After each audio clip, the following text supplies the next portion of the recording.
Évangile de Jésus-Christ selon saint Marc. Marc 10, versets 32 à 45.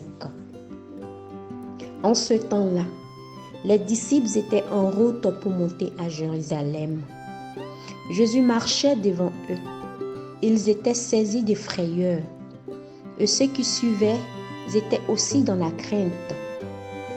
Prenant de nouveau les 12 auprès de lui, il s'est mis à leur dire ce qui allait lui arriver.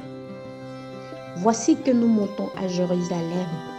Le Fils de l'homme sera livré aux grands prêtres et aux scribes.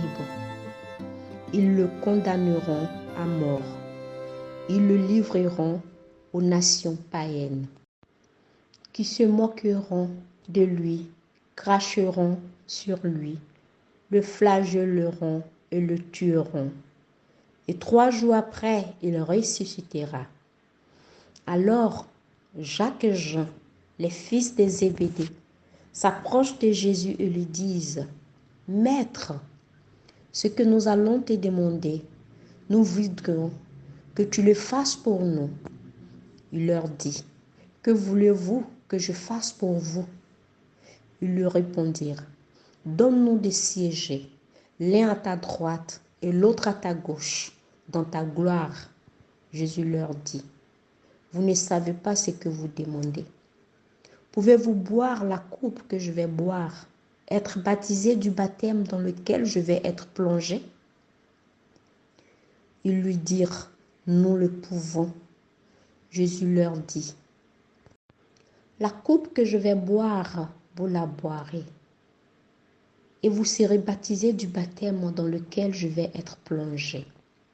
Quant à siéger à ma droite ou à ma gauche, ce n'est pas à moi de l'accorder.